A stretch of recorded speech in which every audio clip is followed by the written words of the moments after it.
Untuk gaji 13 dan THR, kami sudah mengusulkan kepada Bapak Presiden yang nanti akan diputuskan di dalam sidang kabinet.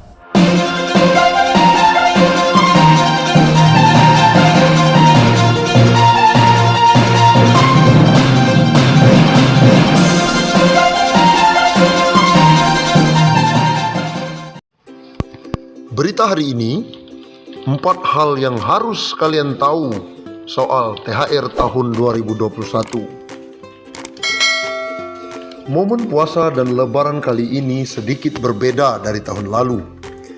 Bila tahun lalu pemerintah mengizinkan pengusaha mencicil THR karyawannya, tahun ini kebalikannya. Pengusaha wajib membayar THR karyawan H-7 sebelum lebaran atau selambat-lambatnya H-1 sebelum lebaran. Sedangkan mudik keluar kota masih tetap dilarang seperti tahun lalu demi menjaga penyebaran pandemi COVID-19. Berikut 4 hal yang harus kalian tahu seputar THR tahun 2021 untuk PNS, TNI, Polri atau pensiunan.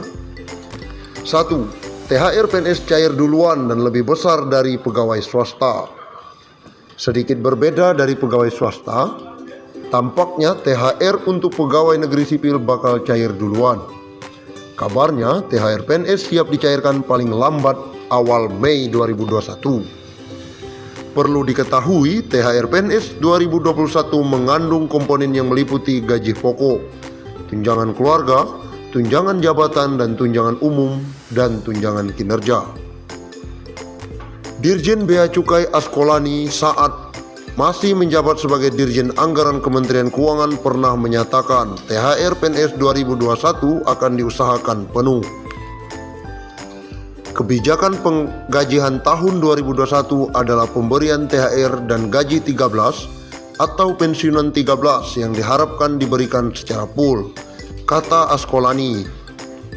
Berdasarkan peraturan pemerintah PP nomor 15 tahun 2019 tentang gaji PNS, gaji yang diterima PNS dikategorikan dengan beberapa golongan, yakni dari masa kerja terendah hingga masa kerja tertinggi. PNS golongan 1 masa kerja 0 tahun menerima gaji 1,56 juta per bulan dan PNS golongan 4 masa kerja 32 tahun menerima gaji 5,9 juta rupiah. Berikut ini hitungannya. Sebagai simulasi, ambil contoh PNS dari Direktorat Jenderal Pajak Kementerian Keuangan sesuai dengan Peraturan Presiden Nomor 37 Tahun 2015 tentang tunjangan kinerja di lingkungan pegawai Direktorat Jenderal Pajak. Tunjangan kinerja yang diterima untuk jabatan terendah seperti pelaksana menerima 5,36 juta. Sementara itu, tunjangan kinerja tertinggi untuk jabatan tertinggi yakni eselon 1 menerima 117,3 juta rupiah. Artinya, THR yang diterima PNS dengan menggabungkan gaji pokok dan tunjangan kinerja untuk jabatan terendah mencapai 6,92 juta rupiah. Sementara untuk jabatan tertinggi bisa mencapai 123,2 juta rupiah. Besaran THR PNS itu belum mencakup tunjangan-tunjangan lainnya seperti tunjangan keluarga dan tunjangan jabatan atau umum. Namun perlu diketahui tunjangan kinerja yang diterima PNS Direktorat Jenderal Pajak memiliki dasar perhitungan baru, yakni memperhatikan nilai kinerja pegawai, prestasi kerja dan kontribusi pegawai. Jadi, tidak semua PNS mendapat tunjangan kinerja yang sama. Artinya, THR PNS yang didapat juga tak sama.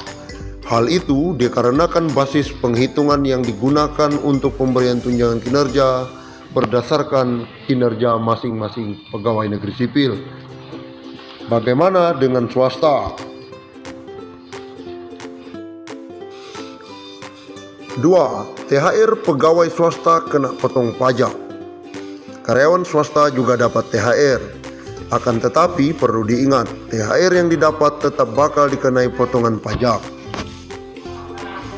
Hal itu sudah tertera dalam pasal 5 ayat 1 huruf B Peraturan Direktur Jenderal Pajak nomor per garis penghubung 16 garis miring PJ garis miring 2016 tahun 2016 tentang perubahan keputusan Direktur Jenderal Pajak tentang petunjuk pelaksanaan pemotongan, penyetoran, dan pelaporan pajak penghasilan atau PPN. Pasal 21 dan pasal 26 sehubungan dengan pekerjaan, jasa, dan kegiatan orang pribadi. Adapun pengenaan pajak terhadap THR dikarenakan tunjangan masuk dalam kategori tidak teratur, sebab dapatnya hanya 1 kali dalam setahun. Pembayaran pajak THR pun menjadi tanggung jawab masing-masing pegawai sebagai penerima penghasilan tidak teratur tadi. Namun dalam praktiknya tidak menutup kemungkinan ada juga perusahaan yang membayar kewajiban pajak penghasilan tersebut dan hal itu diperbolehkan. Namun berdasarkan aturan yang berlaku, pengenaan pajak THR berlaku bagi pegawai yang berpenghasilan di atas penghasilan tidak kena pajak yang sebesar 4,5 juta per bulan atau 54 juta per tahun. Jika penghasilan melebihi batas ketentuan tidak kena pajak, maka akan terkena pajak penghasilan. Penghasilan yang terpotong pajak itu berlaku bagi penghasilan seperti gaji maupun tidak teratur seperti THR dan bonus.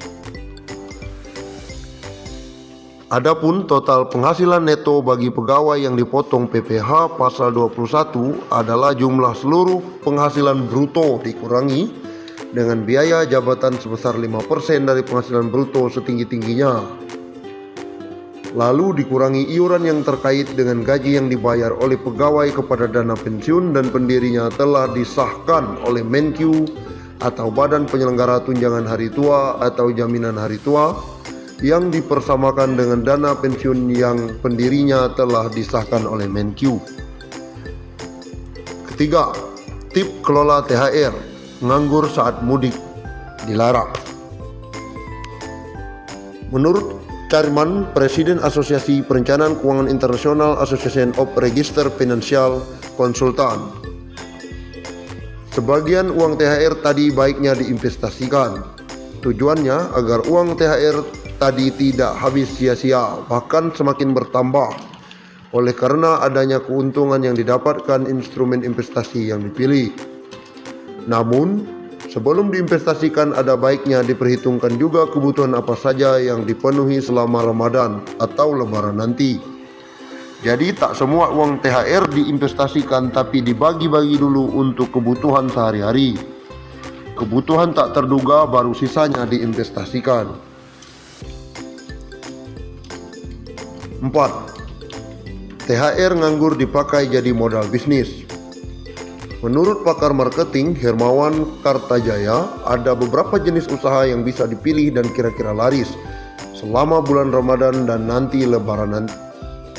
Pertama, makanan dan pakaian, terutama yang bisa diserving kirim ke rumah-rumah ya, sehingga pelanggan bisa buka puasa dan sahur aman di rumah, nggak perlu keluar-keluar.